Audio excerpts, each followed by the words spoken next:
রবীন্দ্রনাথ বলছে তুমি হতে পারো দৈত্য দানব, তুমি হতে পারো বিরাট ইঞ্জিনিয়ার, এটা আমার স্বীকার করতে কোনো অসুবিধা নাই, আমি স্বীকার করছি তুমি বড় ইঞ্জিনিয়ার, কিন্তু তুমি মানুষ কিনা এই ব্যাপারে আমার সন্দেহ আছে।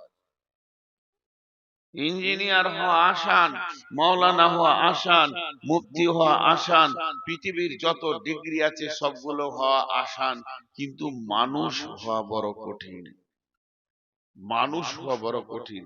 এবার আল্লাহ বলছেন বিসমিল্লাহির রহমানির রহিম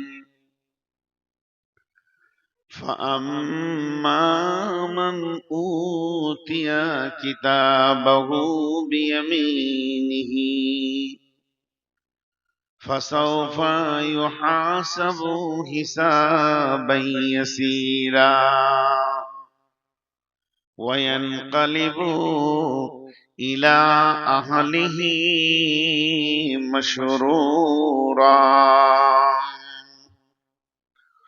وأما من أوتي كتابه وراء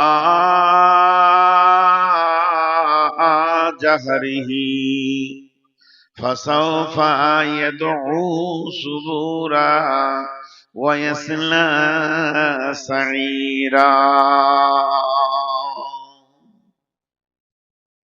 আপনাদের সামনে কামিয়াবের আয়াত পড়লাম, খালি একটুকু আপনারা আমার সঙ্গে ধ্যান দিবেন, একটুকু।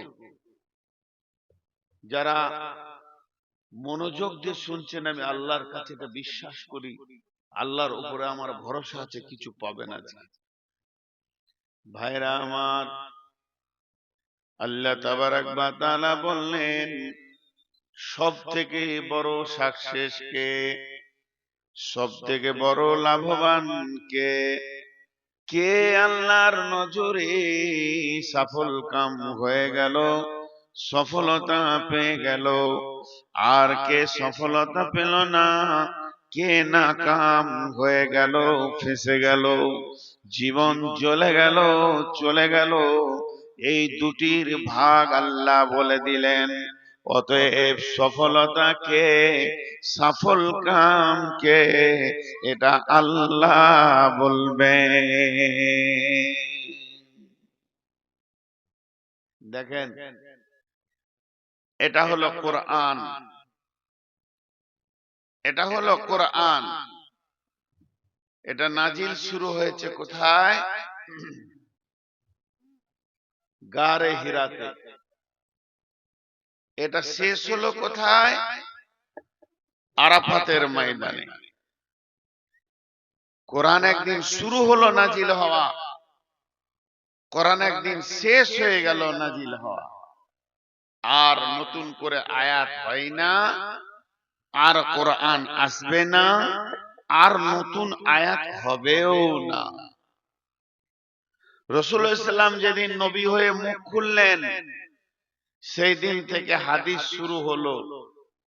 আর আল্লাহর নবী মারা গেছেন, আর হাদিস নতুন তৈরি হবে না, আর হাদিস আসবে না।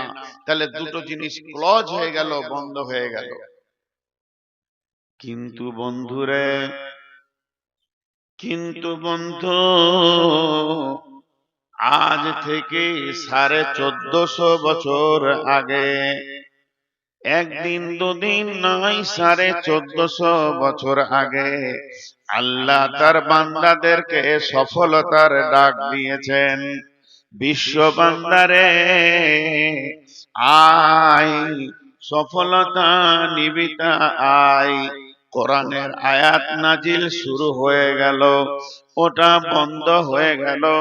যতগুলি আয়াত আমাদের দরকার আল্লাহ দিয়ে দিয়েছেন, সব আমরা পেয়ে গেছি, আর নতুন আয়াতের দরকার হবে না। তেমনি নবীজিকে দিয়ে যতগুলো হাদিস প্রয়োজন ছিল কমপ্লিট হয়ে গেল, আর আমাদের নবী পৃথিবীতে আসবেন না, নতুন হাদিস তৈরি হবে না। কিন্তু সেই জামানা থেকে একটা সফল সফলতার ডাক আল্লাহ তার আর এক বান্দাকে দেয়। ওই ডাকটা যে শুরু হয়েছে আজও বন্ধ নাই, কালও বন্ধ হবে না, গতকাল বন্ধ ছিল না, আগামীকাল বন্ধ হবে না, আগামী পরশু বন্ধ হবে না। যতদিন না পশ্চিমে সূর্য উঠেছে অতদিন ওই ডাকটা বন্ধ হবে না। তাহলে সফলতার গুরুত্ব কত, সফলতার গুরুত্ব কত। আরেকবার বলছি, মাথার মগজে একটুকু ঢোকানোর জন্য বলে দিচ্ছি, সফল হওয়া আল্লাহ চাইছে তুই বেঁচে যা, তুই বেঁচে যা, তুই বেঁচে যা। আল্লাহ নিজে চাইছেন। এর কত গুরুত্ব দিয়েছেন যে সফলতার ডাক প্রতিদিন আজও আছে।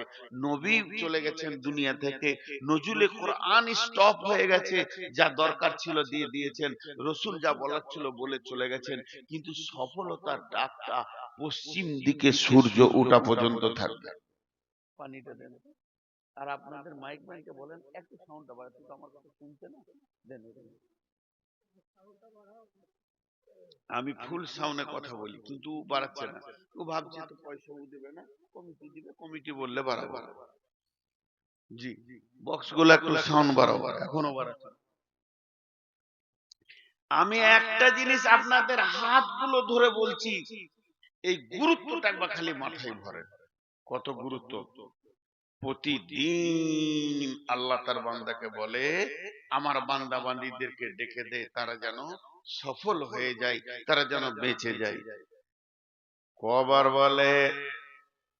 একবার নয়, দুবার নয়, 10 বার বলে। ফজরে 2 বার, জোহরে 2 বার, আসরে 2 বার, মাগরিবে 2 বার, এশায় 2 বার। হাইয়া আলাল ফালাহ,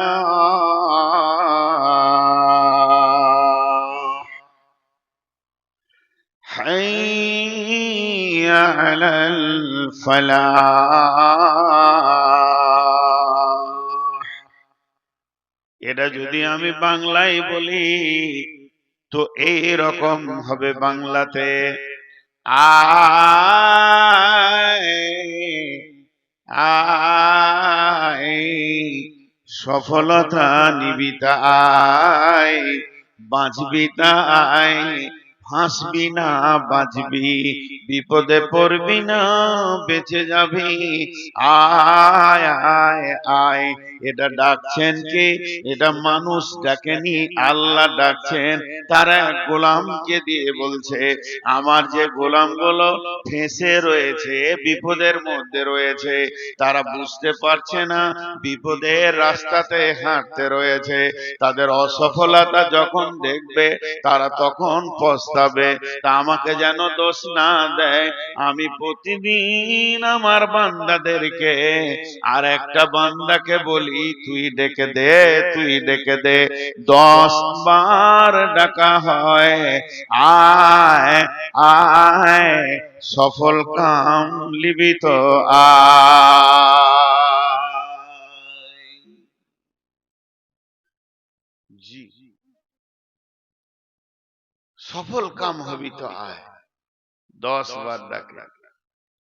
আল্লাহ বলছেন فَأَمَّا مَنْ أُوتِيَ كِتَابَهُ بِيَمِينِهِ فَسَوْفَ يُحَاسَبُ حِسَابًا يَسِيرًا وَيَنْقَلِبُ إِلَى أَهْلِهِ مَسْرُورًا।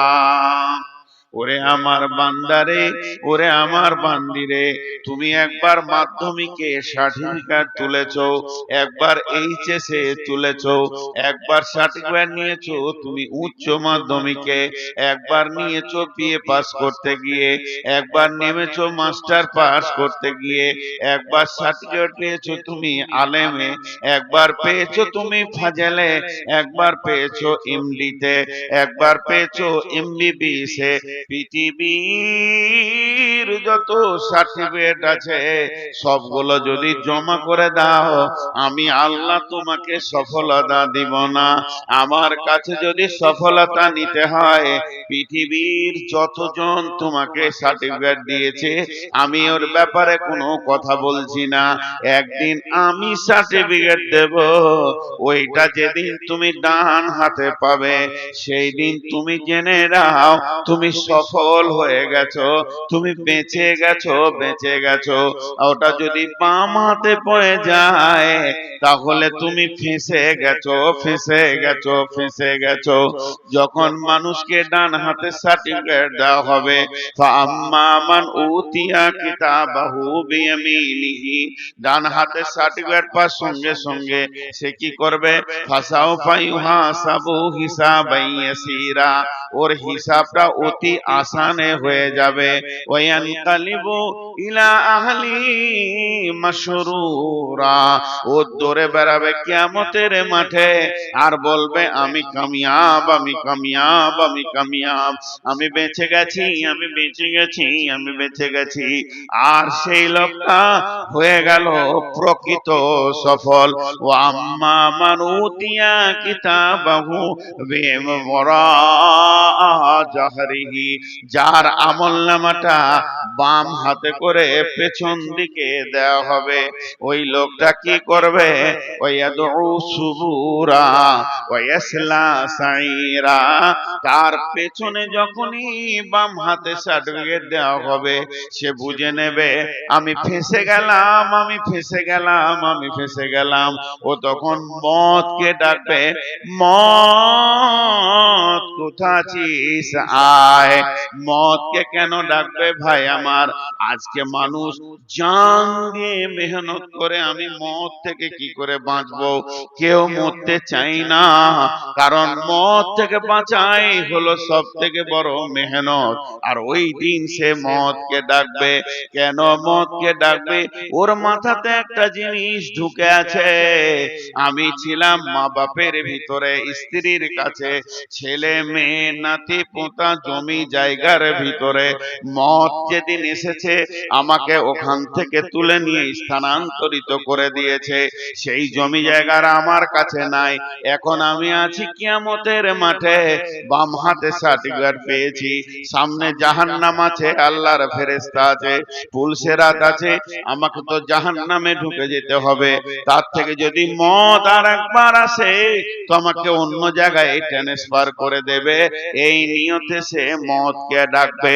ওয়ায়াদউ সুবুরা, আল্লাহ বলছে যতবার মওতকে ডাকবে মওত আসবে না। ওয়ায়াসলা সাইরা, ওর কাছে আসবে জাহান্নাম।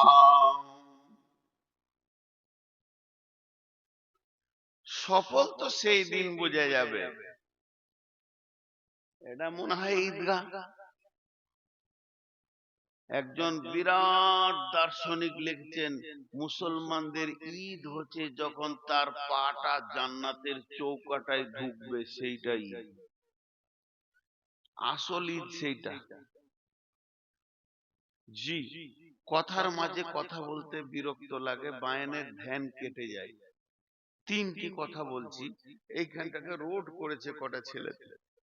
এক নম্বর, দু নম্বর, মহিলা যে দাঁড়িয়ে চকে কে বসাবে? মহিলা মানুষ হবে, কে বলবে বসো? এখানে কটা ছেলে দাঁড়িয়ে আছে, এরা যে কোন মানুষ, কোথা থেকে এসেছে, এদের বিবেক, এদের মাথায় একটা মগজ আছে, সেই মগজটা কি বলছে না যে তোরা বস? আর মহিলাদের ভিতর থেকে একজন এত লাইটের ভিতরেও লাইট মেরে দেখছে, আর ওই লাইটের কারণেই বদরুদ্দোজা রেকর্ড করতে দিছে না। ওই যে জ্বালিয়েছে লাইটটা, আমার মাথা এবার কটকট কটকট করে কাটছে, ওই লাইট আমি নিতে পারি না। কে ওকে বুঝাবে যে তোর লাইটটা বন্ধ কর? কমিটির কেউ আছেন, জান দে ওকে বুঝান। ওই লাইট আমি নিতে পারি না। আল্লাহ ওকে যে কোন জিনিস তৈরি করেছে আল্লাহ।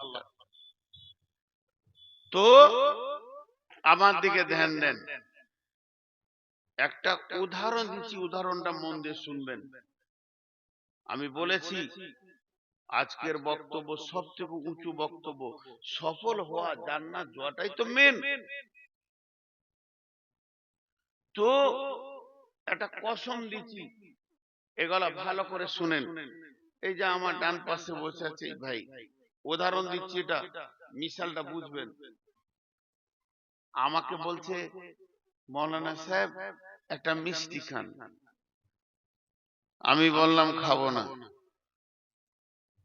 তারপরে বলছে না খান খান। বলছি ভাই আমার তো অনেক সুগার, আমি মিষ্টি খাবো না। দুবার ভালো করে বললাম, তিনবারে বারে বলছে না একটা খান। তখন আমাকে রাগ লেগে গেছে। বলছি তো আমি খাবো না, তো জোর করছো কেন তুমি? এবার চারবারে বলে বলছে এক পিস খান। আচ্ছা এবার রাগ কত লাগে? তখন আমি বলছি আল্লাহর কসম আমি মিষ্টি খাবো না। এই কসমটা যখন খেলাম, ওই লোক বুঝে নিলে রেগে গেছে, কসম করেছে আর খাবে না। তখন বলছে মিষ্টি প্লেট নিয়ে চলে যাবে। কবার কসম খেলাম? কবার? যা মুখ খুলে না, কবার? একবার। হ্যাঁ?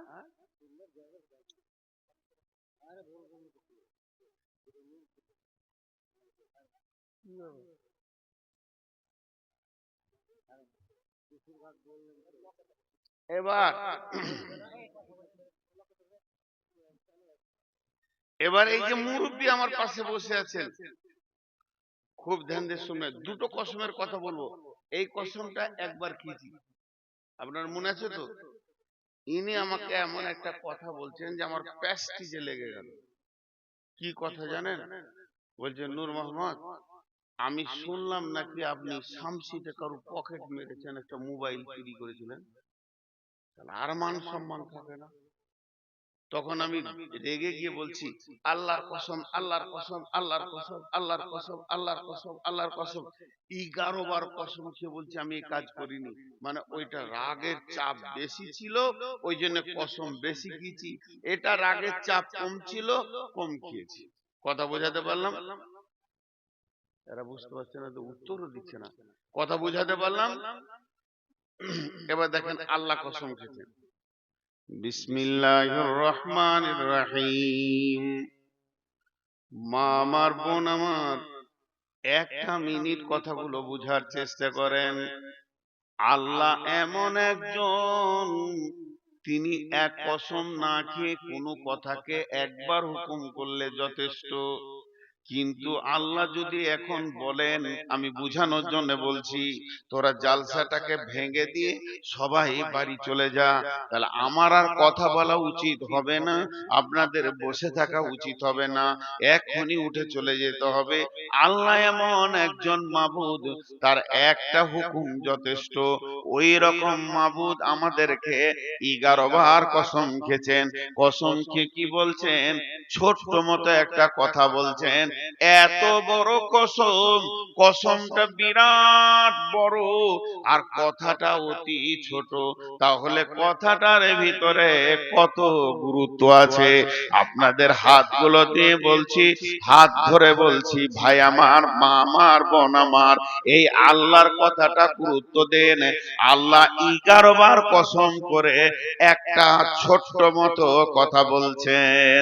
ওই কথাটা কত গুরুত্ব যে আল্লাহর মতো মাবুদকে 11 বার কসম করেছেন। বিসমিল্লাহির রহমানির রহিম। ওয়াশ-শামসি ওয়া দুহাহা ওয়াল কামারি ইযা তালাহা ওয়ান নাহারি ইযা দাল্লাহা ওয়াল লাইলি ইযা ইয়াগশাহা ওয়াস সামাই ওয়া মা বানাহা ওয়াল আরদি ওয়া মা তাহাহা ওয়া নাফসি ওয়া মা সাওয়াহা ফাআলহামাহা ফুজুরাহা ওয়া তাকওয়াহা قد أفلح من زكاها وقد خاب من دساها। 11টা কসম করার পর মাত্র ছোট দুটি কথা বললেন, قد أفلح من زكاها وقد خاب من دساها। বাস, এই দুটো কথা বলছে। আর একবার বলি, আপনারা বুঝতে পারবেন কথাটা কত লম্বা। কদ আফলাহা মান যাক্কাহা ওয়া কদ খাবা মান দাসসাহা। এই দুটি কথা বলার পেছনে আল্লাহ হা হা হা হা হা করে 11টা কসম খেলেন। আমি বলছি আল্লাহকে 11টা কসম খেয়েছেন, তার জন্য আল্লাহর কথার চাপটা বেশি না। আল্লাহ একবার কসম খেলে যে চাপ, 11 বার খেলো এই চাপ। কিন্তু আমাদের অভ্যাস খারাপ, আমরা মানুষের জাত, আমাদের অভ্যাসটা এত নীচ, আমাদের চলন এত খারাপ, কেউ কসম না করলে ওই কথাটা বিশ্বাস আমাদের কম হয়। এই আমাদের ব্রেনটাকে ওয়াশ করার জন্য আল্লাহ 11 বার কসম খেয়েছে। তাহলে আপনাদের হাত দুটি ধরে আমি নূর মোহাম্মদ বলছি, এই 11 বার কসমটাকে আপনারাও গুরুত্ব দেন। তাহলে এই দুটো কথা কি কথা ছিল, কি এমন কথা যে আল্লাহ 11টা কসম খাচ্ছে। কসম কটা আর একবার শোনাবো। والشمس وضحاها والقمر إذا تلاها والنهار إذا جلاها والليل إذا يغشاها والسماء وما بناها والأرض وما طحاها ونفس وما سواها فألهمها فجورها وتقواها। 11টা কসমের পর আমার আল্লাহ বলছেন قد أفلح من زكاها وقد خاب من دساها। মা তোর পায়ে ধরছি, মা বন্ধ কর লাইটটা, মা লক্ষ্মীরে তোর পায়ে ধরছি, মা বন্ধ কর। আর এখানে এক শয়তান এসে আবার হাজির হলো, ভিডিও করতে। ওই লাইট আমার মাথা ব্যথা হচ্ছে, আমি পড়ে যাবো এখন। হয় লাইট বন্ধ করতে বলে, নাহলে আমাকে ছেড়ে দেন, আর আমি পারছি না। আমার চোখে অসুখ আছে, আমি মোবাইলের লাইট নিতে পারবো না। ওই মেয়েটা যে কত খবিস মেয়ে। আর এখানে আবার একটা ব্যাটা ছেলে শুরু করেছে। এবার শুনেন, 11টা কসমের পর কথা দুটি কি, কথা দুটি কি, এত লম্বা কসমের কথা দুটি কি? আল্লাহ বলছেন قد أفلح من زكاها وقد خاب من دساها। যে পাক আছে সে বেঁচে যাবে, যে না পাক আছে সে ফেঁসে যাবে। দেখেন, চুরি করবে, ডাকাতি করবে, জেনা করবে, ব্যভিচার করবে, লুচ্চামি করবে, সুদ খাবে, মদ খাবে, এত কথা বলেনি আল্লাহ, খালি ছোট কথা বলেন, যে ব্যক্তি পবিত্র আছে বেঁচে যাবে, যে ব্যক্তি নাপাক আছে ফেঁসে যাবে। আল্লাহ 11টা কসমের পর দুটি কথা বললেন। قد أفلح من زكاها, যে ব্যক্তি পবিত্র আছে, সাফ সুতরা আছে, সে বেঁচে যাবে। وقد خاب من دساها, যে ব্যক্তি নাপাক আছে, যার গায়ে ময়লা আছে, নোংরা আছে, ওই লোকটা ফেঁসে যাবে। আর আল্লাহ তাবারাক ওয়া তাআলা এই বাঁচার জন্য প্রতিদিন 10 বার ডাকছে আর বলছে, হে আমার গোলামের দল, তোরা বেঁচে যা, বাঁচবি তো আয়, বাঁচবি তো আয়, সফলতা নিবি তো আয়। সফলতা পাবো কি করে? ওই আল্লাহ বলে দিলেন, যে পাক থাকবে ও বেঁচে যাবে, যে না পাক থাকবে সে ফেঁসে যাবে।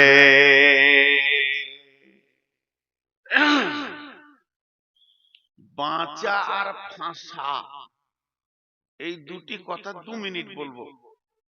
বাঁচা আর ফাঁসা, কিরকম বাঁচা কিরকম ফাঁসা? আল্লাহ কিয়ামতের মাঠে বিচার নেবেন।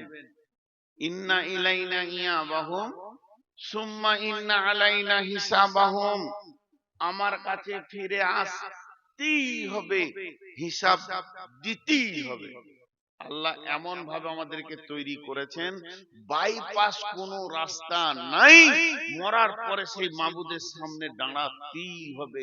আল্লাহ নবী আলকামা বিন হারিসকে বলেছিলেন, আলকামা বিন হারিস, তুমি জেনে রাখো এই ভব মেলা শেষ করে যার সামনে তোমাকে একদিন গিয়ে দাঁড়াতে হবে তাকে তুমি ভয় করো। এই কথাটা তোমার মাথায় ভরো, মগজে ভরো, তুমি ব্রেনে ভরে লাও। ভব মেলা একদিন শেষ হবে, আর তোমাকে গিয়ে একজনের কাছে দাঁড়াতে হবে, তাকে তুমি ভয় করো। ওর পাশ দিয়ে এড়িয়ে যাব, আমাকে সামচি যদি এক রাস্তায় না যেতে দেন তো আমি 20 খানা রাস্তা বার করে চলে যাব, মাঠে মাঠে হেঁটে চলে যাব। কিন্তু কিয়ামতের মাঠে উঠতে গেলে আল্লাহর সামনে দাঁড়াইতে হবে। তাহলে বাঁচা ফাঁসা কাকে বলে? একটুকু দেখাবো, হালকা, বেশি লয়। ওইটা নিয়ে 2 ঘন্টা বক্তব্য করা যায়, বাঁচার ভাষা। তো একটুকু দেখাবো। আল্লাহ বলছে, নূর মোহাম্মদ, তো জীবনে 2 কোটি টাকা ইনকাম করেছিস? হ্যাঁ করেছি। কোথা খরচা করলি বল? শুরু হয়ে গেলে এবার খরচা। এবার আমি আল্লাহকে দেখাতে শুরু করেছি। দেখাতে দেখাতে দেখাতে আল্লাহ কোনোটাতে কেন বলছে না। তারপরে বল, তারপরে বল, তারপরে বল। এই করতে করতে 2 কোটি টাকার মধ্যে 1 কোটি টাকা 99,99,999 বলে দিলাম। এই করে খরচা করেছি। আল্লাহ আমাকে বললে, না কেন করেছিস? আমি মসজিদে দিয়েছি, মাদ্রাসাতে দিয়েছি, গোরস্থানে দিয়েছি, ঈদগাহে দিয়েছি, গরিবকে দিয়েছি, এতিমকে দিয়েছি, বিধবাকে দিয়েছি, রাস্তাঘাটে দিয়েছি, জনসাধারণকে দিয়েছি। আল্লাহ এখনো পর্যন্ত একবার বলেনি কেন দিলি বল। আর এত টাকা খরচা করার পর মাত্র একটা 5 টাকা পকেটে পড়েছিল, ওইটা নিয়ে আমি শামসি থেকে বাড়ি আসছিলাম, আর পূজার চাঁদা নেওয়ার জন্য হিন্দু ভাইরা আমাকে ঘিরে ধরেছে, আমি ওইটাও খেয়ে দিয়ে দিলাম। আর তখনই আল্লাহ বলবে, কেনে দিলি বল। এই যে আল্লাহ একবার যদি কারু জীবনের ওপরে কেন বলে দেয় কিয়ামতের মাঠে, এটা কেন করলি বল। আজকে এখানে হলদিবাড়িতে জালসা, ইচ্ছা করে আমি আসিনি, আমার মন চাই নাই, আমি আসিনি, আমি ঘুমিয়ে বাড়িতে কাটালাম। পরে 1 মাস পর পাশে জালসা করতেছি চিতারানগরে, হলদিবাড়ির কমিটি গিয়ে বলছে, আপনি এলেন না কেন বলেন, আমাদের বড় বিপদ হয়ে গেল, আপনি এলেন না কেন। এই কথাটা এরা 5 জন 10 জন বড় বড় মাথাওয়ালা গিয়ে আমাকে প্রশ্ন করছে। আমি একবারে মিথ্যা কথা বলে দিলাম, শ্বশুর মারা গেছিল, চাচা মারা গেছিল, নানা মারা গেছিল, এনাদের মুখ বন্ধ হয়ে গেল, কিছুই বলতে পারলো না। তার মানে পৃথিবীর যত বড় ব্রেনিয়ান হোক না কেন, সে যদি আপনাকে কেন প্রশ্ন করে, ওই কেনটাকে টপকিয়ে দেওয়া হবে। ডান দিকে মা দিকে সত্য মিথ্যা বলে টপকিয়ে দেওয়া হবে, সে তোমাকে ধরতে পারবে না। তবে জেনে নাও, কিয়ামতের দিন আল্লাহ যখন বলবে তুই এটা করেছিলি কেন, নবীজি বলছেন আল্লাহর মুখ থেকে কেন বের হয়ে যাওয়া মানে তোমার ফেঁসে যাওয়া। তুমি জেনে নাও, আল্লাহর কেনটাকে টপকাবার ক্ষমতা কারো নাই। তুমি কি করছিলে, সেই অবস্থায় কোথা ছিলে, কেন ছিলে, কি করছিলে, সব কথা আল্লাহ জানে। আল্লাহ যদি কোন মানুষের হিসাব নিতে নিতে নিতে নিতে বলে এটা করলি কেন বল, এই কেন বলবে, আল্লাহ রসুল বলছে তুমি নিশ্চিত হয়ে যাও, আর আগে তোমাকে বাড়তে হবে না। আল্লাহ কেন বলে দিয়েছে মানে তুমি ফেঁসে গেছো, তোমাকে জাহান্নাম চলে যেতে হবে, এ ব্যাপারে তুমি নিশ্চিত হয়ে যাও।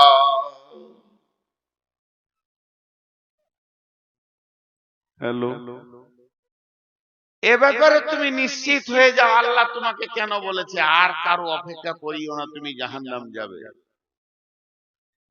হাজি, আজকে রোডে যদি একটা বাস অ্যাক্সিডেন্ট হয়, 50টা লোক বিপদে পড়লে 500 লোক দৌড়বে হু হু করে, আরে উদ্ধার করে, ওরে বার করে, ভিতরে লোক আছে বার করে, এটাকে টান, ওটাকে টান, গাড়িটাকে হটা। দুটো ট্রেনের অ্যাক্সিডেন্ট হলে 2000 লোক বিপদে পড়লে 25,000 লোক এলাকার দৌড়বে, চল চল চল চল লোককে বাঁচাই। আর কিয়ামতকে বলা হয়েছে সব থেকে বড় বিপদের দিন। তার কারণ জানেন? তার কারণ হলো যে ফাঁসবে সে নিজেই উদ্ধার হবে, তার পেছনে হাত লাগানোর লোক কাউকে পাওয়া যাবে না। লা তামলিকু নাফসুন লিনাফসিন শাইয়া ওয়াল আমরু ইয়াউমাইযিন লিল্লাহ। আল্লাহ বলছে ওই দিন বাঁচার মতো ব্যবস্থা কর, ওই দিন তুই ফাঁসাস না নিজেকে, ফাঁসবি তো শেষ হয়ে যাবে। ওই দিন বাঁচার ব্যবস্থা কর। 11টা কসম খেয়েছেন। যে কি বললেন ভাষাটা? ভালো প্রাঞ্জল সাদা বাংলায় বলছি, তুই পাক থাকবি বেঁচে যাবি, না পাক থাকবি ফেঁসে যাবি, জাহান্নাম চলে যাবি। বেঁচে যাবি মানে জান্নাত যাবি, ফেঁসে যাবি মানে জাহান্নাম যাবি।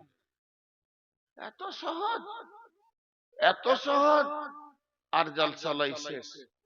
যার কাছে যা টাকা আছে টেবিলে নামিয়ে দিয়ে ঘর চলে যা। আজকে চলে যান সবাই, আর আর জলসা নেই। জলসা শেষ কথা বলে দিলাম। আর জলসা করে কি করব? এখন কাজ শুরু হয়ে যাক। নিজে নিজে সব গোসলখানায় ঢুকে পড়েন, দামি দামি সাবান নিয়ে কচলে কচলে কচলে কচলে গালে কানে ঘাড়ে যেখানে যেখানে ময়লা আছে মা বোনেরা গোসলখানায় তুলবে, পুরুষেরা এখানে নদীতে পুকুরে যে যেখানে পারেন গোসল করেন। কারণ কেউ যদি বলে এত রাতে সব গোসল করতে কেন লাগলি রে, বলে আল্লাহ বলেছে যে পাক থাকবে বেঁচে যাবে, এই জন্য পাক হতে লেগেছি, এই জন্য পাক হতে লেগেছি। মা বোনেরাও বলবে আল্লাহ তো কোরআনের সূরা শামসে বলছেন যে যার শরীর পাক থাকবে সে বেঁচে যাবে, আর যে না পাক থাকবে ফেঁসে যাবে, ওই জন্য পাক হতে লেগেছে। অত সহজ কথা, অত সহজ কথা, অত সহজ। আম্মা জানা ঈসা বিশ্ব নবীর কুমারী বিবি, একমাত্র আম্মা জানা ঈসা, তিনি নবীজিকে বলছেন ইয়া রাসূলুল্লাহ, আমাকে সব থেকে বড় পবিত্র ওহা শিখিয়ে দেন। ছোটখাটো পাক আমি হব না, এমন পাক হব যে আমার গায়ে একটা ময়লার দাগ থাকবে না। নবীজি বললেন আয়েশা রে, সব থেকে বড় পাক হচ্ছে রুজিকে পবিত্র করো, নিজেকে হারাম থেকে বাঁচাও।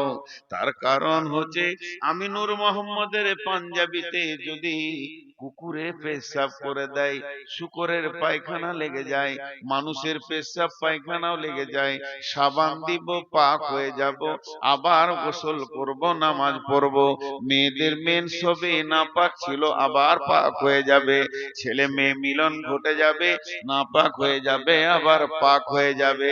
সব জিনিসের পাক হওয়া বড় আসান। গোসল করে নেব, সাবান মেখে নেব, প্রসেসিং এ পাক হয়ে যাব। কিন্তু বন্ধুরে, যদি এক মুঠো বলিনি, একটা দানা, একটা দানা, একটা দানা যদি ভিতরে ঢুকে গেছে হারাম, ওই দানা থেকে রক্ত হবে, মাংস হবে, শরীরে হাড্ডি হবে, ওই দেহটাকে, ওই হারাম খোরের দেহটাকে পৃথিবীর কোন সমুদ্র পাক করে দিতে পারবে না, কোন নদী পাক করে দিতে পারবে না। ওকে যদি সাবানের সার্ফের ফ্যাক্টরিতে গায়েলে ঘোরানো হয়, আর ভালো করে যদি কচলে ময়লা তুলে দেওয়া হয়, তাও ওকে কেউ পাক করে দিতে পারবে না। পৃথিবীর 7টা সমুদ্রে যদি ওকে ঘোরানো হয়, ওকে কেউ পাক করে দিতে পারবে না। ওই ব্যক্তিটা যার জিভ দিয়ে মুখ দিয়ে, যে মেয়েটার জিভ দিয়ে মুখ দিয়ে হারাম মাল পেটে ঢুকে গেছে, ওই দেহটাকে পাক করার জন্য পানি লাগবে না, সাবান লাগবে না, শুধু একটা জিনিসে ওটা পাক হবে, সেটা হচ্ছে আল্লাহর জাহান্নামের আগুন। যদি সোনাতে খাদ থাকে, আর ওই সোনাটাকে যদি সাবান দেওয়া হয়, গরম পানিতে ধোয়া হয়, রিঠে দিয়ে ধোয়া হয়, ওটাকে সগা দেওয়া হয়, ওটা চকচক চকচক করবে, আরো ভালো লাগবে। কিন্তু ওটা কোনদিন খাদটা বের হবে না। সোনার খাদ বের হওয়ার একটাই রাস্তা, সেটা জাহান্নামে, মানে এসিডার আগুন। যখন স্বর্ণকার এসিডার আগুন দেবে, ওর খাদ আলাদা হবে, সলিড আলাদা হবে। তেমনি কোন হারামখোর হারাম খেয়ে যদি পৃথিবী থেকে, দুনিয়া থেকে চলে যায়, কিয়ামতের মাঠে পৌঁছিয়ে যায়, ওকে পানি দিয়ে গোসল করে পাক করা যাবে না।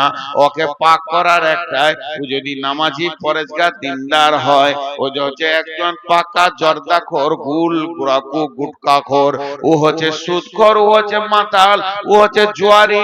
পৃথিবীর দাড়ি মারা থেকে নিয়ে, বেঈমানি থেকে নিয়ে, পঞ্চায়েতের টাকা থেকে নিয়ে, ব্লকের টাকা থেকে নিয়ে, চারিদিক থেকে মেরে মুড়ে যে হারাম খেয়েছে, ওই ব্যক্তিটাকে পৃথিবীর কেউ সাবান দিয়ে পাক করে দিতে পারবে না। ওকে জাহান্নামের আগুনেই পাক করা হয়।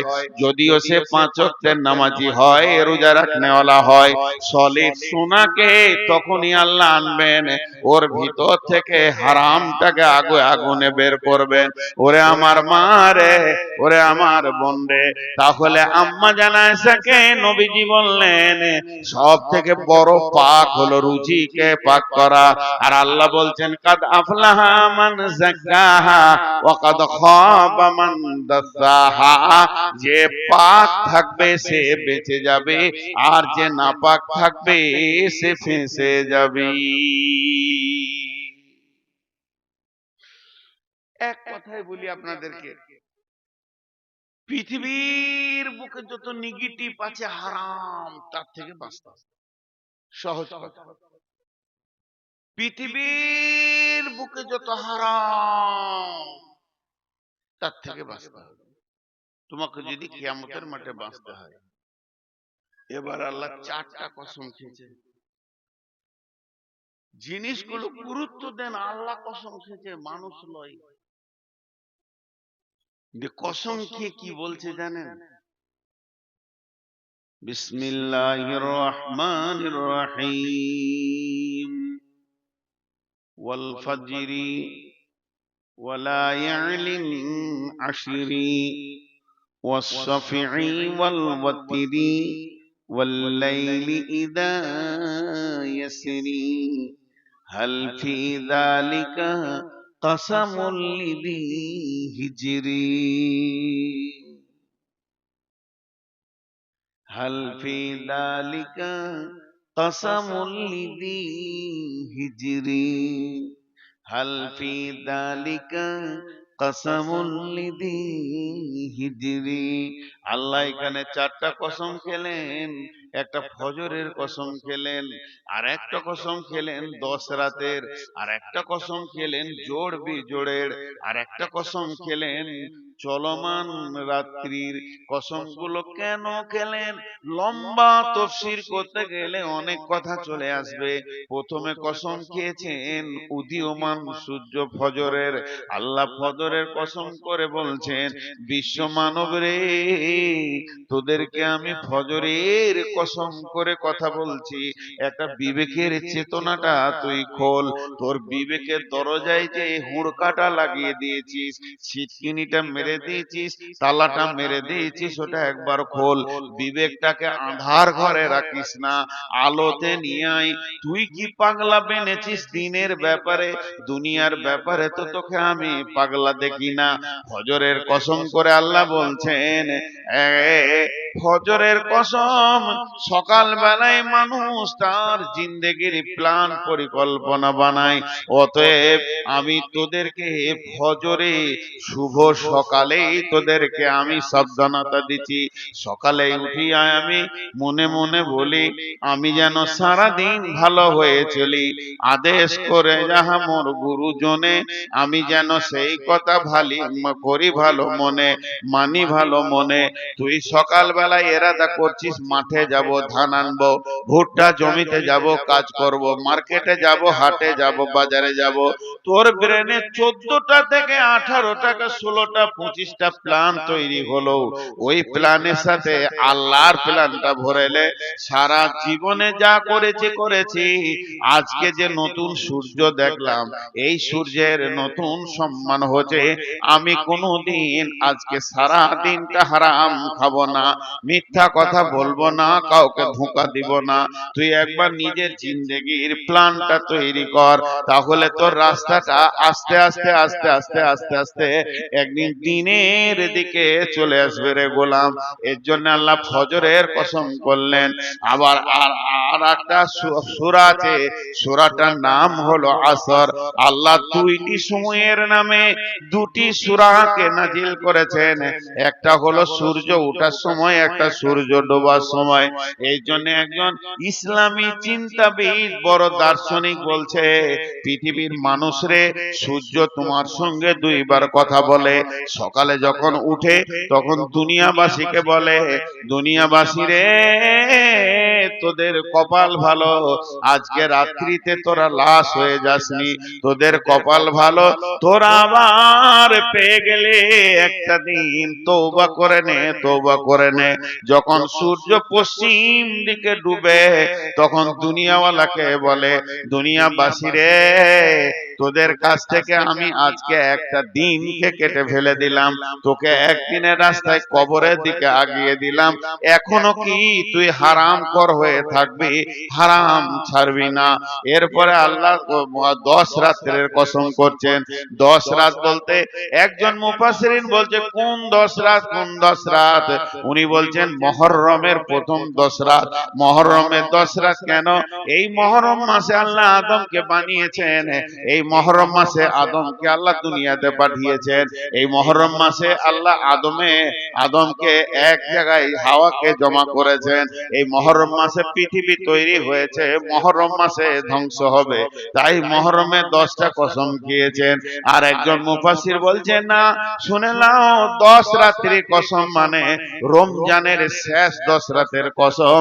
ওখানে রয়েছে শাবে কদর, শাবে কদরে মানুষের তওবা কবুল হয়, মানুষের নেকি লেখা হয়। রমজান মাসে মানুষ তওবা করে, হারাম ছাড়, হারাম ছাড়, এর জন্য ওই 10 রাতের কসম খেয়েছে। আর একজন মুফাসসিরিন বলছেন না, এই 10 রাত বলতে জিলহিজ্জা মাসের প্রথম 10 রাত। এই 10 রাতে বড় বড় পাপীদেরকে মাফ করা হয়। আরাফাতের ময়দানে সব থেকে বড় ক্ষমা করে মানুষকে মাসুম বাচ্চা বানানো হয়। অতএব হারাম কর, তোদের জন্য এখনো রাস্তা রয়েছে। আল্লাহ 10 রাত্রির কসম খেলেন, এরপরে চোরের কসম খেলেন, পিচরের কসম খেলেন, তারপরে আল্লাহ কসম খাচ্ছেন চলমান রাত্রি যখন গভীর হয় তখন মানুষ বেঈমানি আর ঈমানদার দুইজন জাগে। ঈমানদার জাগে তাহাজ্জুদ করার জন্য, বেঈমান জাগে ডাকাতি করার জন্য। অতএব ওই টাইমটা এত গুরুত্বপূর্ণ টাইম। একজন আল্লাহর কাছে কাঁদছে, আল্লাহ আমাকে জাহান্নাম থেকে বাঁচাও, আর একজন ছুরি নিয়ে রোডে ডাকাতি করছে, হারাম খাওয়ার ব্যবস্থা নিয়েছে। আল্লাহ এইগুলো কসম খাওয়ার পর বলছে, হাল ফি যালিকা কাসামুল লিযি হিজরি, হাল ফি যালিকা কাসামুল লিযি হিজরি, হাল ফি যালিকা কাসামুল লিযি হিজর। হিজর আরবিতে হিজর মানে হচ্ছে বিবেকবান, সক্রিয়, ব্রেন ওয়ালা, বুদ্ধিওয়ালা। হাজি, ছোট্ট একটি কথা বলছি, যে কটা মহিলা বসে আছে আর যে কটা পুরুষ আপনারা বসে আছেন, আপনাদের বিবেক কি পোকা লেগে গেছে? বিবেক গুলো কি পচে গেছে? আপনারা কি পাগল? আপনারা কি নোংরা লোক বসে আছেন? ঘর যান না। আল্লাহ বলছে এরাই বিবেকবান। শীতকে মুখে লাত মেরেছে, উপেক্ষা করেছে, হাওয়াকে উপেক্ষা করেছে, আর বসে আছে আমার কালাম পাক শোনার জন্য, এরাই বিবেকবান। এদেরকে পাগল বলবি তুই? কেন পাগল বলবি? এদের মাথায় যদি এই কথাগুলো না ঢুকতো, আমি যদি এখন পারিবারিক গল্প করি, আমার বউ এমন, আমার বিটি এমন, আমার জামাই এমন, আমি এটা ভালোবাসি, আমার বউ এটা ভালোবাসে, আপনার 3 মিনিটে উঠে পালাবে না, বলবে তুই ঘর গল্প কর গা, আমরা চললাম ঘর। কিন্তু এখন কোরআন বলছি বলে বসে আছে। আল্লাহ এদেরকে জ্ঞানী বলছেন, এই জ্ঞানী, তোদের কি কসম গলা কাজে লাগছে না? একটা আবার উদাহরণ দেব। কোন কারণে এখানে একটা হইচই শুরু হয়ে গেল, ওই তো মার, তোর মার। খুব খেয়াল করেন আমার দিকে।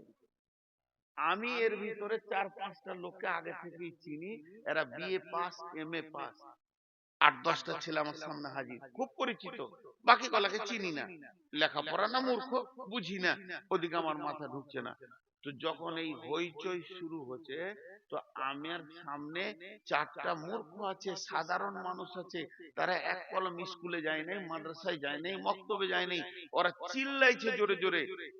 আমি ওদেরকে কিছু না বলে এই শিক্ষিত চারটা ছেলের উপরে চাপ সৃষ্টি করছি, তোমরা থাকতে এমন কেন হবে, তোদের বিবেক কি পচে গেছে, এটা কেন সামালতে পারছি না। চাপ দিচ্ছি শিক্ষিতকে, আর লাফাচ্ছে মূর্খ। এটা আমি উদাহরণ দিলাম। তা আল্লাহ ওই কথাই বলছে যে আমি 11 বার কসম খেলাম, আবার 4 বার খেলাম, তোদের বিবেক কি পচে গেছে, তোরা কি বলতে চাইছিস, তোরা জ্ঞানী, তা আমার এই কসম গুলা কেন উপেক্ষা করছিস বল, কেন আমার কসম বলে নিবি না। এটা আল্লাহর আফসোসের কথা, তোরা শিক্ষিত জ্ঞানী। এখন আপনি বলবেন আমি কিছু বুঝি না, কোরআন হাদিস কিছু শুনি না, আমি বুঝি না, নামাজ পড়ি না, কিছু বুঝি না। এই মসজিদে যে মেয়েটা পাগলি, যে মেয়েটা খেপি, কিছু বুঝে না, যে ছেলেটা পাগলা, যে ছেলেটা খেপা, কিছু বুঝে না, দেখে দেন আমার কাছে, ওর হাতে আমি কি দিব, 100টা টাকা দিব, দিয়ে বলবো 1 কেজি আপেল নিয়ে আয়। ও কটকট করে চলে গেল আপেলের দোকানে, ক টাকা কেজি, বলে 100 টাকা। না একটু কম করো, কত নিবে, 1 কেজি নিব, যা 90 টাকা দিবি। ওকে 90 টাকা দিয়ে বলছে 1 কেজি আপেল দাও। আপেল ওলা দাঁড়িতে আপেল চাবাইছে, চকচকে চকচকে আপেল। এবার পেটির গায়ে লেগে একটু থিত লেগেছে, পচা লয়, কালো হয়ে আছে, ওই আপেলটা চাপিয়েছে। তখন নিয়ে এখান থেকে বলছে ওটা নামাও, ওটা নেবো না। আল্লাহ বলছে তুই খেপা আছিস, পেটের খেপা, আপেলে একটু দাগ লেগে গেলে তুই বলছিস নামাও, ওটা নিব না, এই আমটা পচা, এটা নামাও, এটা আমি নিব না, আমি পয়সা দিয়ে পচা কেন নিব। এইটা বুঝে এসছে। আর গুটকা খেছিস, তা বুঝে আসছে না যে হারাম খেছিস, তুই হারাম হালাল তোর বুঝে আসছে না। আমার সাথে পাগলামো শুরু করেছিস, তুই জর্দা খেছিস, খৈনি খেছিস, বিড়ি খেছিস, তামাক খেছিস, মদ খেছিস, জুয়া খেলছিস, চুরি করে, ডাকাতি করে, ডানি মেরে, বেইমানি করে, মিথ্যে কথা বলে, যত হারামকে তুই স্বাগতম জানিয়ে দিয়েছিস, হালালের তোর খোঁজই নেই। তখন তোকে পাগলা মনে হচ্ছে যে কিছু বুঝে নেওয়ার হুঁশ নাই। আর আম কিনার সময় একটা দাগলা লিস না, তোর তো বুঝার জ্ঞান আছে রে। এই জন্য আল্লাহ বলছেন হাল ফি দালিকা কাসামুল লিযি হিজরি, আমার এই কসম গুলো কি বিবেকবানদের জন্য নয়। আর একজন মুফাসসির বলছে বিবেকবান কেন বললেন আল্লাহ, বিবেকবান কেন বললেন আল্লাহ, পৃথিবীর বুকে যতগুলো গাড়ি আছে সব গাড়ির একটা ব্রেক আছে। কত সুন্দর উদাহরণ দিয়েছে, একটা ট্যাক্সির ব্রেক আছে, মাইক্রো ব্রেক আছে, মারুতির ব্রেক আছে, সাইকেলের ব্রেক আছে, মোটরসাইকেলের ব্রেক আছে, ট্রেনের ব্রেক আছে, প্লেনের ব্রেক আছে, হেলিকপ্টারের ব্রেক আছে। পৃথিবীর বুকে যত গাড়ি আছে সব ব্রেক আছে, কিন্তু ব্রেক তো কাজে লাগবে না যদি ঘুমিয়ে যায় মানুষটা। মানে ড্রাইভার যদি ঘুমিয়ে যায় তাহলে ওর ব্রেক কাজে লাগবে না। ড্রাইভার যদি মদ খায় ওর ব্রেক কাজে লাগবে না। ড্রাইভারের ব্রেনটা যদি উইক হয়ে যায় ওর কোনো ব্রেন আর কাজে লাগবে না। আর ব্রেক যত দামি হোক আর যত নতুন হোক গাড়ি, ব্রেক কাজে লাগবে না কখন, যখন ড্রাইভারের ব্রেনটা শেষ হয়ে যাবে। আল্লাহ তাবারাক ওয়া তাআলা বলছেন রোডে দৌড়তে দৌড়তে দৌড়তে দৌড়তে একটা ট্রাক, মানে ড্রাইভার ঘুমিয়ে গেছে, ট্রাকটা তখন রোড ছেড়ে দিয়ে মানে সবজি মার্কেটে ঢুকে গেছে শামসিতে, আর মারমার মারমার করে হাজার হাজার লোককে মেরে দিয়ে চলে গেল। কেন না, ওর বিবেকটা শেষ হয়ে গেছিল, ঘুমিয়ে গেছিল। ট্রাকটা রোডে চলতে চলতে বেলাইন হয়ে গেছে। আল্লাহ বলছে হে বিশ্ব মানব রে, তোদেরকে আমি ব্রেন দিলাম, বুদ্ধি দিলাম, দুনিয়াটা কত সুন্দর সাজিয়ে গোছিয়ে করছিস, আর ওই ব্রেনটাকে নিয়ে আর তুই হারাম থেকে নিজেকে ব্রেক করছিস না। যত হারাম আছে তার ভিতরে তুই গাড়ি চালিয়ে দিছিস মার মার মার মার করে, তাহলে তোর বিবেক কি নষ্ট হয়ে গেছে, তোর বিবেক কি কোনো কাজে লাগবে না। তোদের ব্রেনের ব্রেকটা কি হলো রে, এত ঢিল কেন?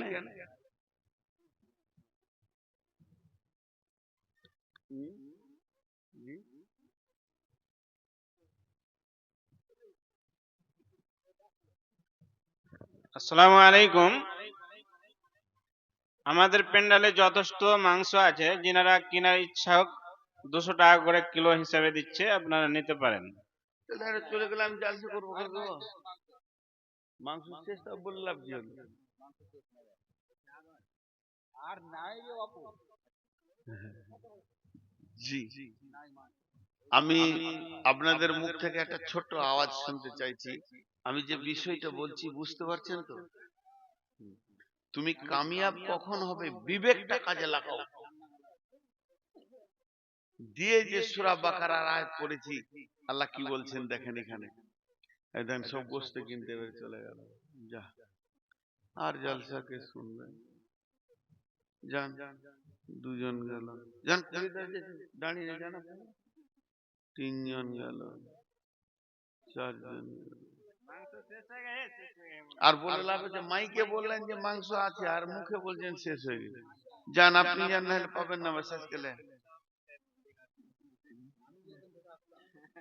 এবার আমার কথাটার দিকে একটু আগান আল্লাহ রাস্তা দিচ্ছে আমি আর বেশিক্ষণ থাকবো না পুরো 12টায় শেষ করবো ইনশাআল্লাহ আজকে ডেটেই শেষ করব আগামী ডেট আমি নিব না কিন্তু এই আয়াতগুলোকে ছোট ছোট করে তাফসীর করব একটু ধ্যান দিয়ে শুনবেন একবারে একটার সঙ্গে একটা কি সুন্দর গাঁথুনি বিসমিল্লাহির রহমানির রহিম আলিফ লাম মিম যালিকাল কিতাবু লা রাইবা ফীহি হুদাল মুত্তাকিন আল্লাযীনা ইউমিনুনা বিল গায়বি ওয়া ইউকিমুনাস সালাতা ওয়া মিম্মা রাযাকনাহুম ينفقون والذين يؤمنون بما أنزل إليك وما أنزل من قبلك وبالآخرة هم يوقنون أولئك على هدى من ربهم وأولئك هم المفلحون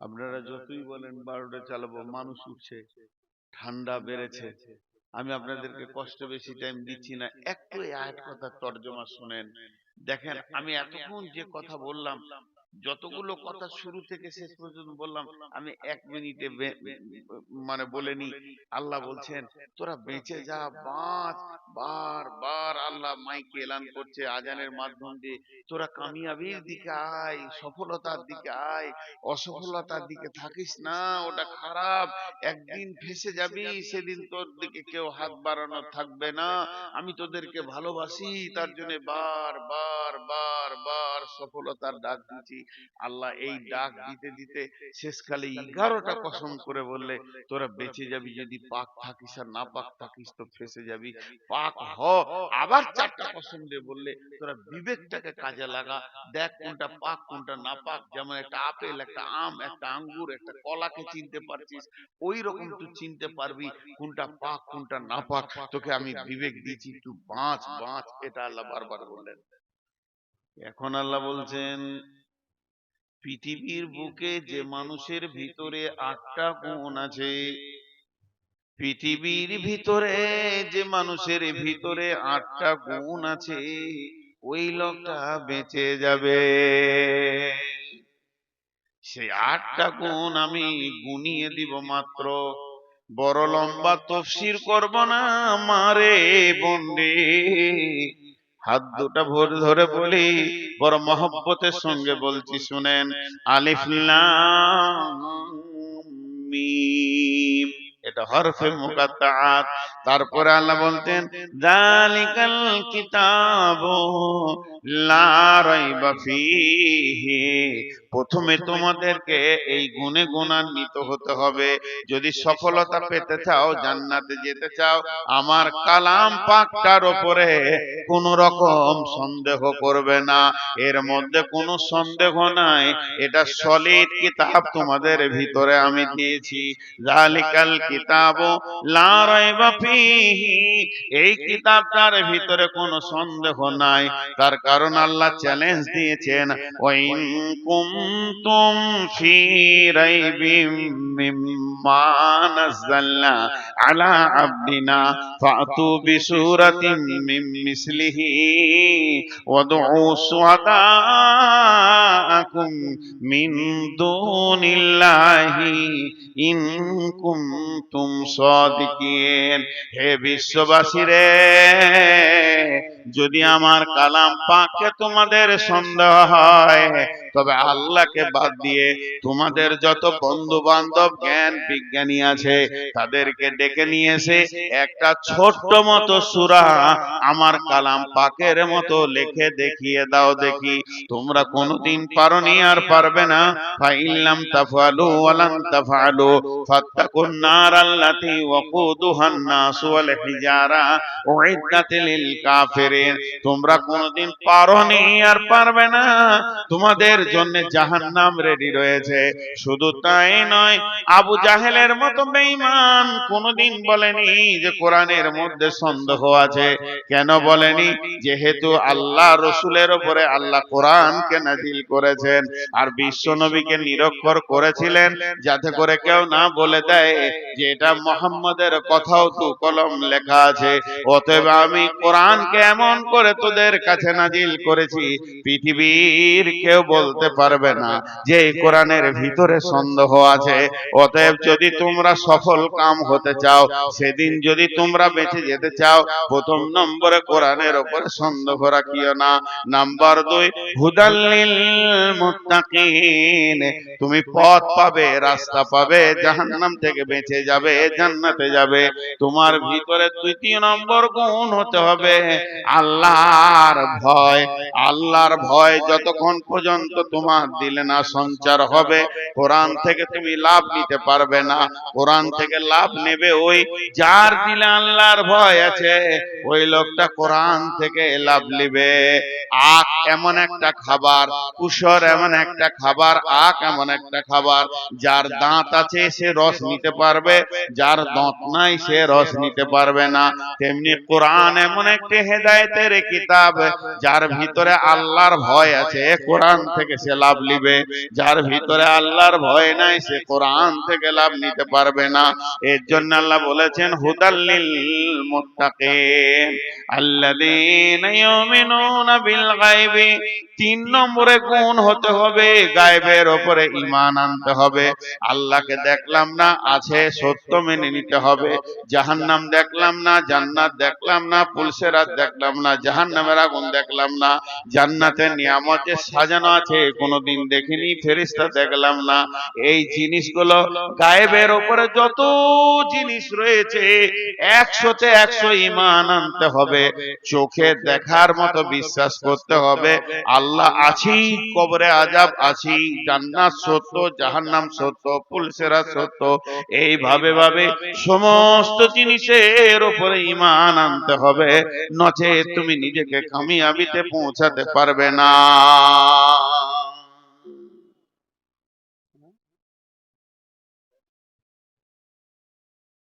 তোমাকে কামিয়াবিতে পৌঁছাতে গেলে বিশ্বাস করতে হবে আছি। আল্লাহর নবী, একটা সাহাবীর নাম বুরাইদা, বুরাইদাকে ডেকে বলছেন, এ বুরাইদা, তুমি আমার কাছে এসো। বুরাইদা যখন নবীজির কাছে আসলেন, নবীজি বললেন, বুরাইদা রে, তোমার ঈমান কেমন আছে তুমি বলো। তোমার ইমানের অবস্থাটা বলো, কোন অবস্থায় তুমি দাঁড়িয়ে আছো ইমানে।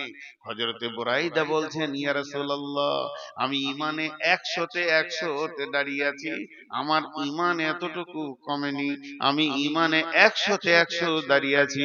নবীজি বললেন, বুরাইদা রে, তুমি নিজেকে ইমানদার বলে দাবি করেছো, কেন নিজেকে ইমানদার বলে দাবি করলে এটা আমাকে পরিষ্কার করে বুঝিয়ে দাও। হযরতে বুরাইদা বলছেন, ইয়া রাসূলুল্লাহ, আমি সকালে যখন উঠেছি ঘুম থেকে, তখন থেকে আমি জাহান্নামের ভয়ে আছি, জান্নাতের আশায় আছি।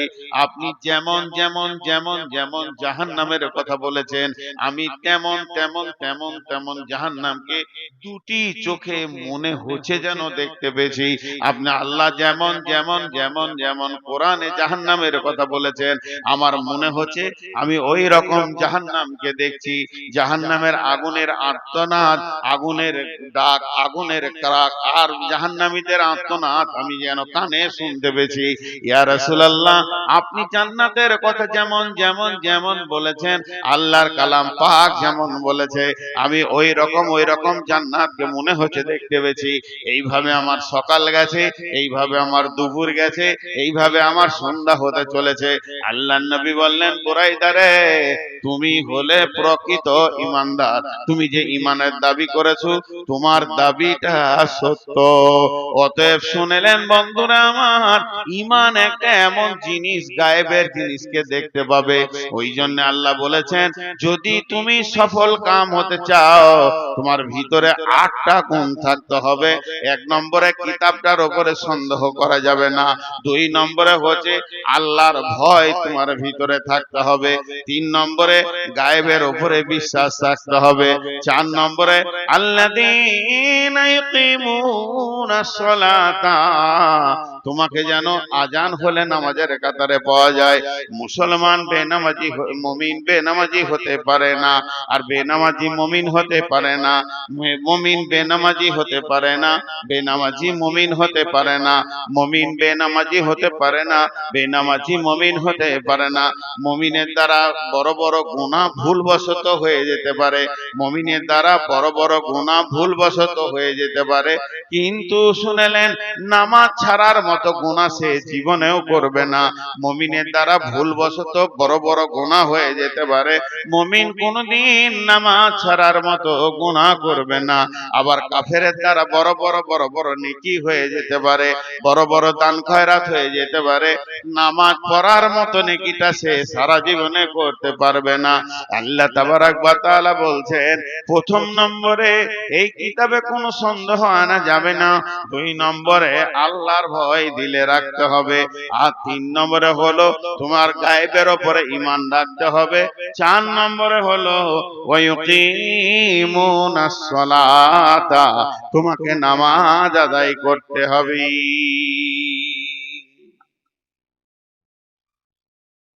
ভয় মানুষের সব গুনাহ ছাড়িয়ে দেয়।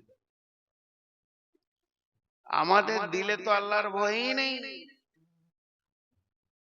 আমাদের দিলে আল্লাহর ভয়ই নেই।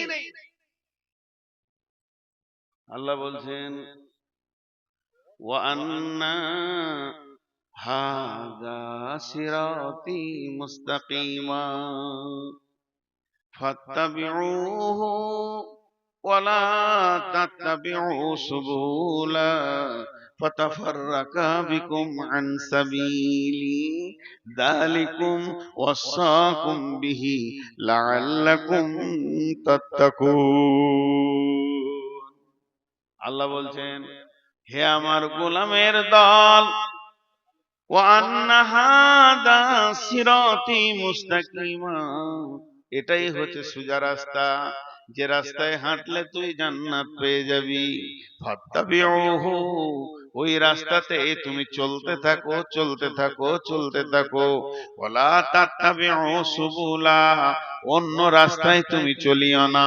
অন্য রাস্তায় চললে ফাতাফাররাকা বিকুম আন সাবিলি, আমার কাছ থেকে অনেক দূরে সরে চলে যাবে। ফাতাফাররাকা বিকুম আন সাবিলি, আমার কাছ থেকে বহু দূর সরে যাবে। যালিকুম ওয়াসাকুম বিহি লাআল্লাকুম তাত্তাকুন, এইটা আমি তোমাদেরকে ওসিয়ত করলাম, আমি আল্লাহ তোমাদেরকে হেদায়েতের কথা বললাম, বেঁচে যাওয়ার কথা করলাম, যদি তুমি ভীত হও তো বুঝতে পারবে। যার ভয় আছে সে আল্লাহর কাছ থেকে সবকিছু নিতে পারবে। যার জীবনে ভয় নাই সে আল্লাহর কাছ থেকে কিছুই নিতে পারবে না। ভয় এত বড় একটা নিয়ামত। ভয়, জি, হযরত আলী বলছে যে ভয় হচ্ছে এমন একটা নিয়ামত যা মানুষকে হেদায়েতের রাস্তায় তুলে দেয়। ভয় দুই রকম, খৌফ মানে ভয়, খাশিয়া মানে ভয়। ভয় দুই রকম, একটা হচ্ছে জান বাঁচানো ভয়, আর একটা হচ্ছে শ্রদ্ধার ভয়। শ্রদ্ধা, মাস্টার, আব্বা সামনে এসেছে, কোনো বড় ব্যক্তি দেখে ভয় লাগছে, এটা শ্রদ্ধা জনিত ভয়। আর একটা হচ্ছে জান বাঁচানোর ভয়। একটা ভয় লাগে আব্বাকে, বাপকে, আর একটা ভয় লাগে বাঘকে। বাঘ দেখলেও ভয়, আব্বাকে দেখলেও ভয়। বাঁচার রাস্তা কি? যখন তুমি আব্বাকে দেখে ভয় লাগবে, যখন তোমার নিজের পিতাকে দেখে ভয় লাগবে, তুমি দৌড়ে পালাবে না, দৌড়ে পালাবে না, দৌড়ে পালাবে না। আব্বা বলে গলাটা জড়িয়ে ধরবে, সঙ্গে সঙ্গে তোমাকে জিলাপি দেবে, পাঁপড় দেবে, মিষ্টি দেবে, রসগোল্লা দেবে। আর যখন তোমাকে বাঘকে দেখে ভয় লাগবে, রয়্যাল বেঙ্গল টাইগার চলে এসেছে মালদার মাঠে, আমের বাগানে কিংবা ভুট্টা ভুঁয়ে, যখনই আপনি কথাটা শুনে নিলেন, তা আব্বাকে যেমন গলাটা জড়িয়ে ধরেছিলেন, ওই রকম বাঘকে ধরতে যেও না, তোমাকে ফেরে ফেলে দেবে, কলিজা খেয়ে নেবে, মরে যাবে। অতএব বাঘকে তখন কি করতে হবে? তোমাকে ওই জায়গা থেকে পালাতে হবে, অত দূর পালাতে হবে যে জায়গাতে বাঘ নাই, নিরাপত্তায় চলে যেতে হবে। আর যে জমিতে বাঘটা আছে জমির কাছে থাকা যাবে না। তেমনি ভয় হলো দুই রকম, একটা ভয় আল্লাহকে ভয়, আর একটা ভয় জাহান্নামকে ভয়। আল্লাহকে যখন ভয় লাগবে, আল্লাহকে যখন ভয় লাগবে, তখন তুমি মসজিদে চলে যাও, সাজদায় পড়ে কাঁদো, डरते रहो, पुकारते रहो, डरते रहो, डाकते रहो, डरते रहो, डाकते रहो। ওকে ডাকো, ওর কাছে কাঁদো, ভয়ে ওর কাছে কাঁদো, ওকে ডাকো। লাভ কি হবে? তোমার গুনাহ মাফ হয়ে যাবে, জান্নাত পেয়ে যাবে, সহি রাস্তা পেয়ে যাবে, কিয়ামতের দিনে ডান হাতে সার্টিফিকেট পেয়ে যাবে, তুমি সফল কাম হয়ে যাবে। আর যখন জাহান্নামকে ভয় লাগবে, তো জাহান্নাম যেখানে আছে ওইখান থেকে পালাও। জাহান্নাম কোথায় আছে? ওই জায়গাটার নাম জানেন কি? জাহান্নাম ভুট্টা ভুঁয়ে আছে, না পাট ভুঁয়ে আছে, না আমের বাগানে আছে, না জঙ্গলের ভিতরে আছে? জি না, জাহান্নাম যে জঙ্গলে আছে, জঙ্গলটার নাম হলো গুনহা। গুনহার জঙ্গলে জাহান্নাম লুকিয়ে আছে। যদি তুমি বাঁচতে চাও জাহান্নাম থেকে, তো গুনহার জঙ্গল থেকে বেরিয়ে তুমি দৌড়তে দৌড়তে নেকির জঙ্গলে ঢুকে যাও। জাহান্নাম আর তোমাকে ধরতে পারবে না। জাহান্নাম থেকে বাঁচতে গেলে নেকির জঙ্গলে ঢুকতে হবে। ওই জন্যে যদি প্রকৃত সফলতা পেতে হয়, আল্লাহর কালামকে বিশ্বাস করার পরে পরেই আল্লাহর ভয় হৃদয়ে আনতে হবে।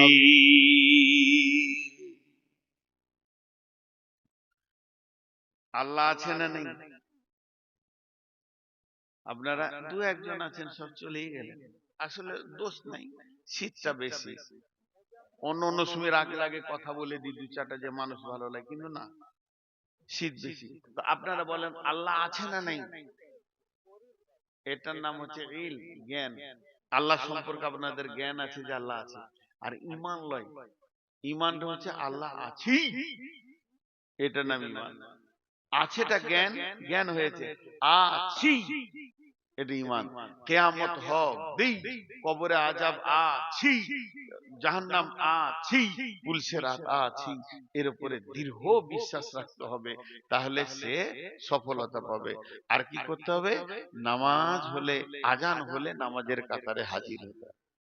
যেখানেই থাকি আজান শুনে নিয়েছি, এখন আমার ঠিকানা হবে মসজিদ, সমস্ত কাজ ছেড়ে দিয়ে আমি আগে মসজিদে যাব। ওয়ায়ুকিমুনাস সালাতা, যখনই আজান হয়ে যাবে মুমিন আর কোথাও থাকবে না, কিছুই করবে না, সোজা এসে মসজিদে ঢুকে যাবে। যদি একটা লোক পৃথিবীতে ছোটখাটো গুনাহ করে আর আজান শুনে যদি সে মসজিদে যায়, লোকটার ঈমান আছে তুমি বলতে পারো, তবে কমজোর ঈমান হলো ঈমান আছে। আল্লাযীনা ইউকিমুনাস সালাতা, আর 5 নম্বরে হলো ওয়া মিম্মা রাযাকনাহুম ইউনফিকুন, নিজের রুজি থেকে, নিজের মাল থেকে তুমি আল্লাহ রাস্তায় দান করবে, দিতে থাকবে। মুমিন কোনোদিন বখিল হয় না। আমাদের ধারণা যার টাকা বেশি তার দান বেশি, যার টাকা ঢেরি তার দান বেশি, জি না, যার ঈমান বেশি ওর দাম বেশি, ওর দান বেশি। হযরত আবু বকর এক মুষ্টি নিজে বলছে, ইয়া রাসূলুল্লাহ এটা নেন। উমর নিয়ে যাচ্ছেন, সমস্ত নিজে নিজের মাল আল্লাহ রাসূলের কাছে জমা করছেন। আল্লাহ তাবারাক ওয়া তাআলা এই জন্য বলছেন ওয়া মিম্মা রাযাকনাহুম ইউনফিকুন, নিজের রুজি থেকে আল্লাহর রাস্তায় দান করতে থাকবে। মুমিন কোনদিন বখিল হয় না। জি, শাহ সেকেন্দার বাদশাহ, এই ধনমাল ছিল তোমার দাদার, সে মরে গিয়ে আজ হয়েছে বাবার। বাপেরই মালেতে তুমি ওয়ারিস হইলে, কাল ছেলে ওয়ারিস হবে তুমি মরে গেলে।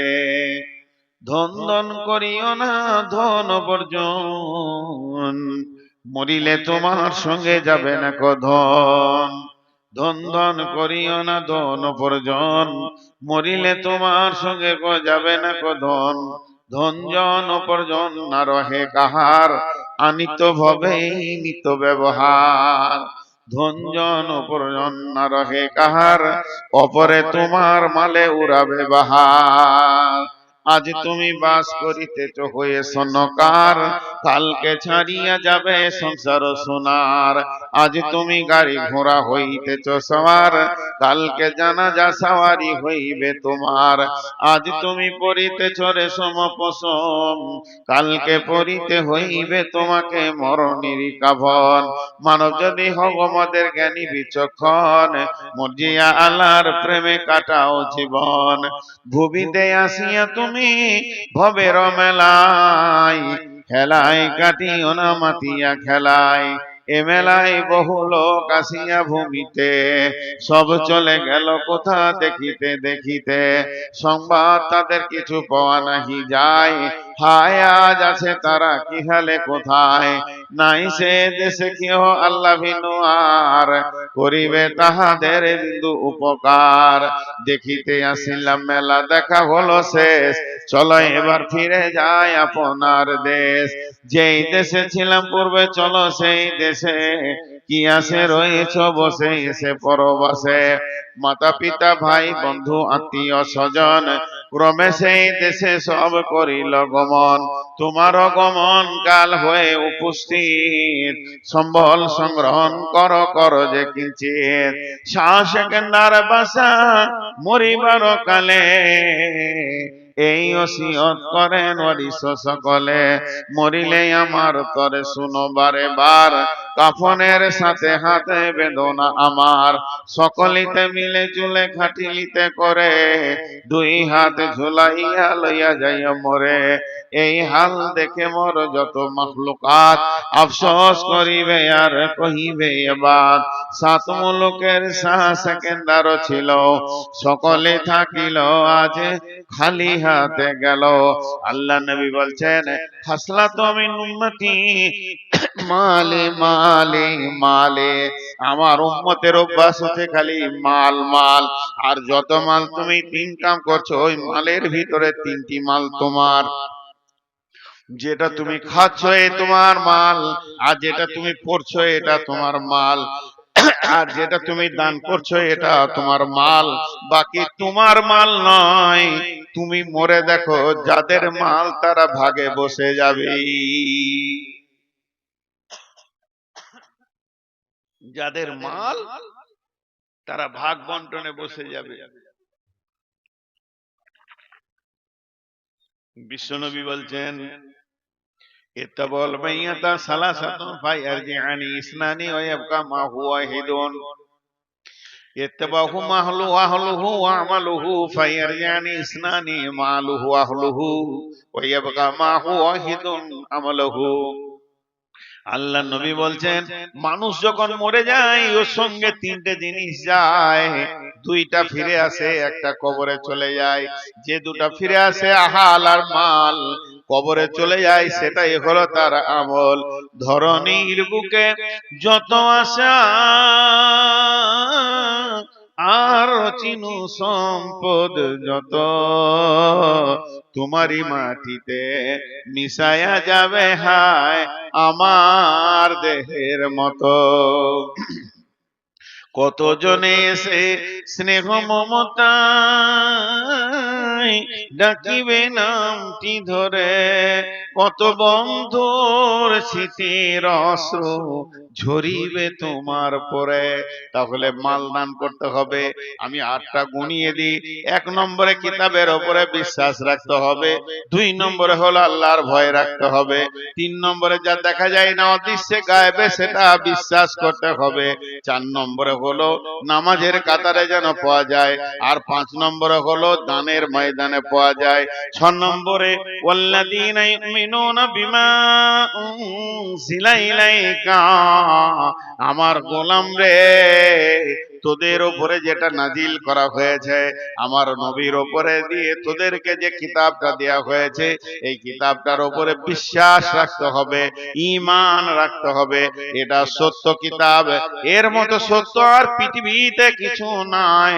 এইটাই হলো সত্য কিতাব। ওয়াল্লাযীনা ইউমিনুনা বিমা উনজিলা ইলাইকা। আর 8 নম্বরে হলো, 7 নম্বরে হলো ওমা উনজিলা মিন কাবলিকা। আসমান থেকে শুধু কোরআন আসেনি, তৌরাত, ইনজিল, জবুর, কোরআন, আরব কিতাব এসেছে। আসমান থেকে মোট কিতাব 125 থেকেও বেশি আছে। 125 জন নবী রাসূল এসেছিলেন, যারা আল্লাহর কাছ থেকে কিতাব এনেছিলেন। এই কিতাবের উপরে বিশ্বাস রাখতে হবে। সমস্ত রাসূল যত কিতাব এনেছে, কোন কিতাবটা মিথ্যা নয়, সব কিতাবগুলি সত্য। কিন্তু আমলের সময় কোরআনকে মানতে হবে। আমাদের জিন্দেগিতে আমল অন্য কিতাব নিয়ে করলে হবে না, কোরআনের উপরে আমল করতে হবে। ওয়াবিল আখিরাতি হুম ইউকিনুন।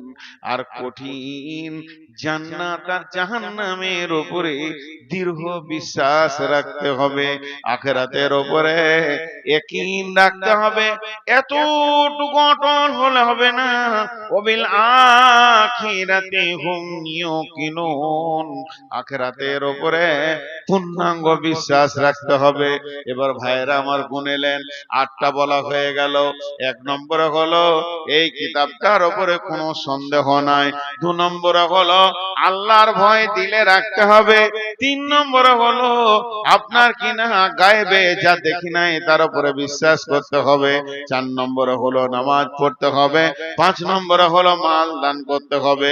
6 নম্বরে হলো এই কিতাবটা যে নাজিল করেছে আল্লাহ এর উপরে দৃঢ় বিশ্বাস রাখতে হবে। 7 নম্বরে পূর্বের যত কিতাব এসেছিল সেই কিতাবের উপরে সন্দেহ রাখলে হবে না, ঈমান রাখতে হবে। আর 8 নম্বরে হলো ওয়াবিল আখিরাতি হুম ইউকিনুন, আখিরাতের উপরে, আখিরাত বলা হয়েছে জান্নাত আর জাহান্নামকে, এর উপরে বিশ্বাস রাখতে হবে। এই 8টা কাজ যে করবে, 8খানা বিশ্বাস যার থাকবে, এই 8টা কাজ যে করবে, 8খানা বিশ্বাস যার থাকবে, এই 8টা কাজ যে করবে, 8খানা বিশ্বাস যার থাকবে। এবার আল্লাহ তার জন্য কি বলছে দেখেন, উলাইকা আলা হুদাম মির রাব্বিহিম ওয়া উলাইকা হুমুল মুফলিহুন। এই লোকগুলি, এই 8টা আমল করনে ওয়ালা আলা হুদাম মির রাব্বিহিম, তারা তাদের রবের রাস্তাতে আছে, বেঈমানি রাস্তাতে নাই, ভুল রাস্তাতে নাই, জাহান্নামের রাস্তাতে নাই, ঠিক রাস্তায় এরা চলছে। ওয়ালাইকা আলা হুদাম মির রাব্বিহিম, তার রবের রাস্তাতে আছে। ওয়া উলাইকা হুমুল মুফলিহুন, এই লোকগুলি কিয়ামতের মাঠে সফলতা পেয়ে যাবে। কাদ আফলাহাল মুমিনুন, সেই দিনই মুমিনরা সফলতা পেয়ে যাবে।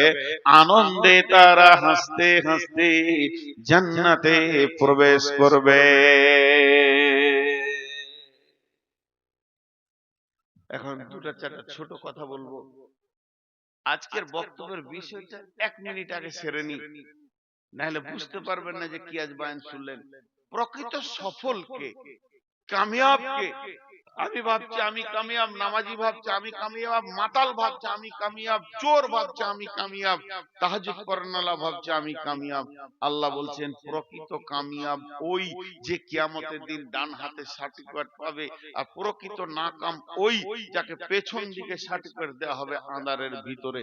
তবে যদি তোর ডান হাতে সার্টিফিকেট নেওয়ার ইচ্ছা থাকে তাহলে তুই নিজেকে পাক রাখ, না পাক করিস না।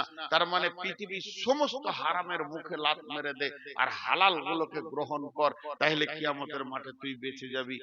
আর যারা সফলতা কিয়ামতের মাঠে পাবে তাদের 8টা গুণ হবে। 1 নম্বর গুণ হবে তারা কোরআনকে বিশ্বাস করবে, সন্দেহ করবে না। 2 নম্বর তাদের হৃদয়ে আল্লাহর ভয় থাকবে। 3 নম্বরে আল্লাহকে না দেখেও বিশ্বাস করবে। 4 নম্বরে নামাজ আদায় করবে। 5 নম্বরে যেখানেই দান খয়রাত চলবে সেখানে তার হাত লম্বা হয়ে যাবে। 6 নম্বরে সে এই নাজিলকৃত কিতাবকে বিশ্বাস করবে। 7 নম্বরে সে পূর্বের কিতাবকেও বিশ্বাস করবে। 8 নম্বরে সে জান্নাত জাহান্নামের উপরে দৃঢ় বিশ্বাস রাখবে। এই 8টা গুণে গুণান্বিত যে হবে, আল্লাহ বলেন উলাইকা আলা হুদাম মির রাব্বিহিম, এই লোকগুলো তার রবের রাস্তাতে আছে। ওয়া উলাইকা হুমুল মুফলিহুন, এরাই সেদিন সফল কাম হবে। আজকের বক্তব্যের বিষয় টোটাল শেষ। এখন এটা ঈদগাহ। ঈদগাহ মানে একটা মসজিদ। ঈদগাহ একটা বছরের মসজিদ। যেমন সৌদি আরবে একটা মসজিদ আছে, মসজিদের নাম বছরে একবার খোলা হয়, জোহর আসর নামাজ হয়, মাগরিব ইশার হয় না, 2 ওয়াক্ত নামাজ হয় আরাফাতের ময়দানে। বিশ্বনবী বলছেন মান বানা লিল্লাহি মসজিদান বানাল্লাহু লাহু বাইতান ফিল জান্নাহ, পৃথিবীতে যে মসজিদ বানিয়ে গেল, মসজিদে জায়গা দান করলো, মসজিদের ভিতরে যে টাকা পয়সা খরচা করলো, কেমন ক্যাপাসিটি, বানাল্লাহু লাহু বাইতান ফিল জান্নাহ। ও আমার মা, ওরে আমার ভাই, এই মসজিদ এমন একটা জিনিস, ঈদের নামাজ হবে, এর জন্য আল্লাহ আপনার জান্নাতে ঘর বানাবে। আর এই জন্য আল্লাহ সুন্দর অট্টালিকা আপনার বানাবে। আপনি ভাবতে পারবেন না আল্লাহ তাবারাক ওয়া তাআলা আপনাকে কেমন ঘরে জান্নাতের মধ্যে দেবেন।